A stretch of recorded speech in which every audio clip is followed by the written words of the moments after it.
Lo primero que tenemos que saber es cuál es la razón de por qué se toma el test de esfuerzo.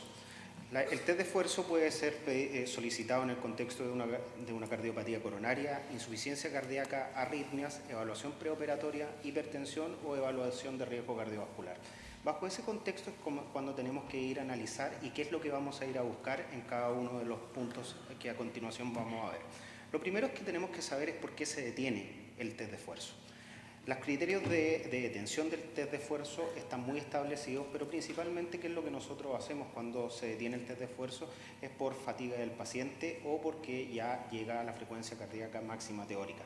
Pero hay criterios de finalización que pueden ser pronósticos y de mal pronóstico en la prueba de esfuerzo, como son síntomas que aparecen en estadio 1 del protocolo de Bruce, a menores frecuencias cardíacas, que comience la depresión del segmento ST a menos de 4 o 5 METs, la magnitud de la depresión del segmento ST mayor de 2 mV, la duración de la depresión en la fase de recuperación prolongada, elevación del segmento ST, es decir, que un paciente esté haciendo un infarto con supra en ese momento, desarrollar taquicardia ventricular o que baje la presión. Esos son criterios que uno los tiene que saber y ustedes tienen que verlos cuando miran un test de esfuerzo, que es lo que le pasó a su paciente.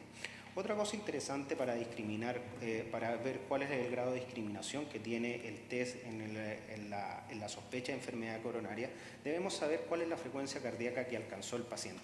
Sabemos que si alcanza menos de un 85% es un test de esfuerzo menos que su máximo y probablemente la capacidad de discriminar del test a esa frecuencia cardíaca sea muy mala, a diferencia de cuando ya es un test máximo sobre el 90% en promedio, que el grado de discriminación que está haciendo el test es mucho mayor. Es por eso mismo que es muy importante saber qué fármacos está tomando el paciente, dado que si está tomando beta bloqueo, podemos encontrar un paciente que tenga un test de esfuerzo submáximo, pero en relación al tratamiento que está efectuando. En relación a la presión arterial es muy importante saber, y hay guías con respecto a eso, que la respuesta a la presión arterial a la prueba de esfuerzo hay que saber interpretarla. ¿Por qué?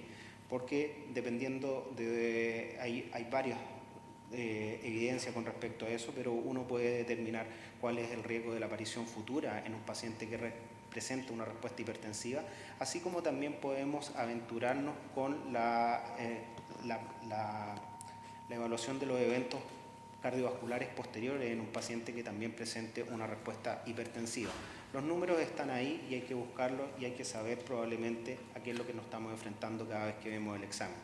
Hay criterios también para determinar cuál es la contraindicación o suspensión del test con respecto a la presión arterial. Yo lo que ocupo principalmente, si bien es cierto esta guía me impresionó que la presión arterial sistólica para detener una prueba de esfuerzo era mayor de 250, probablemente lo que nosotros ocupamos a diario es la de 220-100, que es un trabajo español de hace muchos años, que es donde nosotros nos habíamos quedado. Con respecto a los ritmos, es muy importante saber que pueden haber ritmos, así como se lo explicó el doctor Cerecea. Aquí tenemos un ritmo irregular. Pueden aparecer arritmias dentro del test de esfuerzo y pueden ser diagnósticas en un paciente. Si aparece esto, preocúpense, probablemente hay que mandar al paciente a una urgencia. Esto ha pasado y el grado de cómo les quedan las suprarrenales a ustedes es lo que determina cuál va a ser la conducta a seguir con el paciente.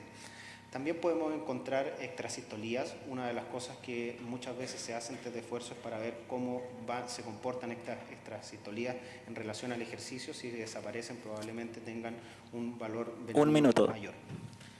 Podemos encontrar taquicardias supraventriculares también en el test de esfuerzo. Y una cosa muy importante que debemos evaluar es el segmento ST. Sabemos que el segmento ST no todo es patológico. Cuando tiene una pendiente ascendente probablemente no tiene un significado mayor patológico. Y si, por ejemplo, acá que ustedes ven en que tiene una depresión del ST horizontal o en descenso, el paciente sí tiene claramente, y si lo sumamos a la clínica que presenta en ese momento, el paciente va a tener mayor riesgo de tener enfermedad coronaria. Saber determinar también la capacidad funcional es importante, nos va a servir para una evaluación operatoria cuando lo queramos buscar en un paciente que nos cueste determinar a través de las preguntas, y saber que la sensibilidad del test en promedio es del 67% y tiene una especificidad del 72%. Esto aumenta cuando el paciente tiene enfermedad de multivaso.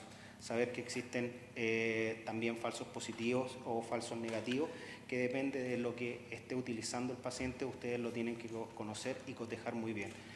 Una cosa importante es saber que el paciente que tiene un bloqueo de rama izquierda probablemente no vamos a poder determinar muy bien los cambios del ST, pero nos puede servir para evaluación de capacidad funcional, por ejemplo, en un paciente con insuficiencia cardíaca. Eso.